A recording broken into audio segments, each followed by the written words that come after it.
What do you think? Is this fair and reasonable? Well, you don't need a medical test. You just need an eyeball test. It's there right in front of us. You know, there's an individual who's, 270, maybe 300 pounds, competing against much smaller individuals. There's no doubt that testosterone makes you stronger, more aggressive. You go through a male puberty, you have bigger joints, you have bigger bones. All these factors. I am a massive sports fan.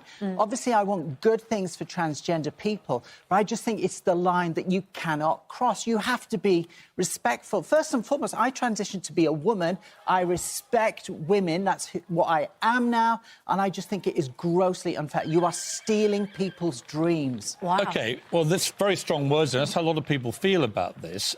Joanna, this is a tweet I just got from Chris Tomlinson. 3-time Olympic long jumper, world, indoor and European medalist, and a dad. And he just said the physical advantages a man has over a woman in sport are mammoth. I believe men converting to women, then competing in the women's category, could wreck women's sport. I do hope Piers Morgan speaks up for women's rights. This is my point. Nothing I'm about to say to you is transphobic. I completely support transgender rights and I have great respect for people who want to transition.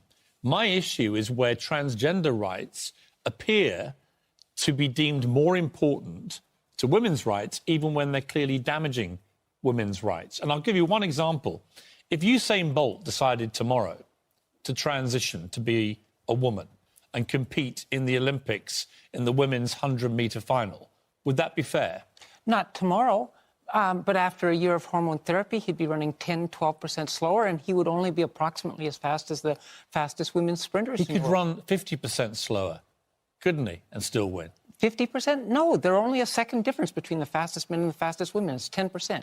He would lose that. My data shows it. And he would only be as fast as the With the greatest respect, you know, I've been on hormones now for, 3 years? And after a year, I still had some residue strength and there was still that difference. And also, we have these sprinters in Connecticut, for example. There are 2 young sprinters who were competing as male sprinters, now competing as female sprinters, smashing all records in Connecticut for women's sprinting, clearly have had no demonstrable difference in their speeds and are destroying women's rights to the extent that Connecticut's now being sued, the authorities there, by other women who feel the competition now is grotesquely unfair and that they themselves have had their own dreams and their own battle for fairness, equality and success destroyed.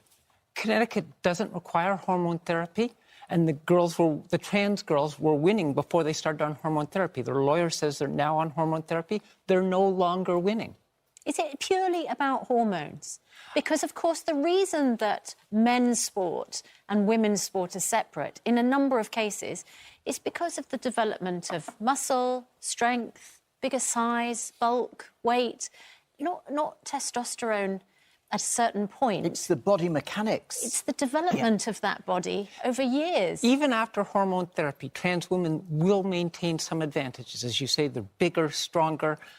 That is true. Trans women have disadvantages too. Their larger frames are now being powered by reduced muscle mass, reduced aerobic capacity. It's a big car with a small engine competing against a small car with a small engine. And all you see is the big car. Like boxing and weightlifting, clearly, it's a foregone conclusion. Having a bigger frame not worth is going to be anymore. an advantage. And I think the real Would you allow, somebody like Anthony Joshua to box in women's boxing in a year's time if he had the treatment? There's a weight category issue. I'm not sure about the weight categories. He'd be a lot bigger than any woman. But if he was in a woman's size weight category, yes, I would. You would let Floyd Mayweather, crazy. who is pound for pound the most successful boxer in male history, you would let him in a year's time compete at the same weight against women?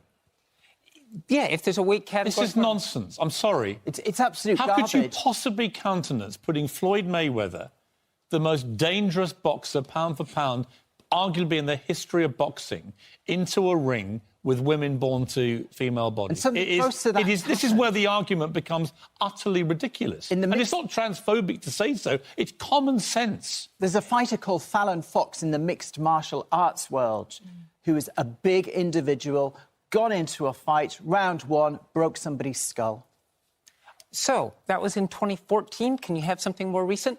Trans women are not taking over women's Still sports. relevant. Trans women are not causing massive injuries. Trans women in rugby, for instance, haven't created one injury in the last 5 years. There's a trans woman in cricket in Yes. Kent who averaged something like 17 playing men's cricket and now averages 135 on the verge of playing selection women's for cricket international and was cricket. deemed Women Cricketer of the Year in Kent. That is ridiculous. And nothing against that woman. I totally respect the fact she's transitioned and wants to be a woman. Fine.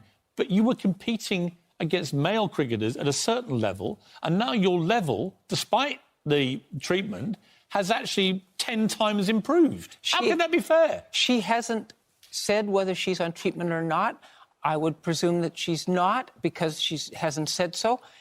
Again, if we watched her go under treatment, we would see a massive change in her You performance. know, in your heart, and I respect the battle that you're waging to support transgender rights, and, you know, I get this is a real hot potato, very complicated.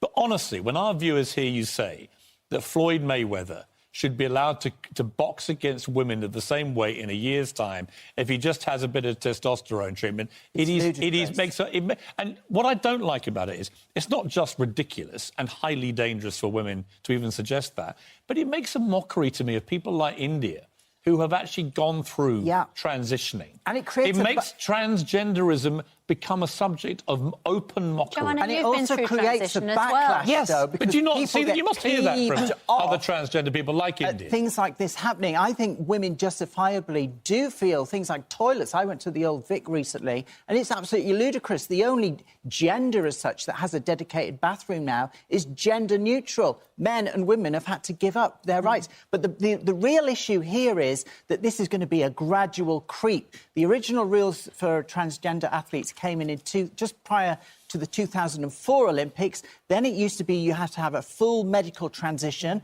be on estrogen for 2 full years. That then changed prior to the 2016 Olympics, so you just had to lower your testosterone. We're now into a world where self-ID is coming up, and in future Olympics, if this is allowed now, you're going to have individuals We have to leave it there. changing in any way whatsoever.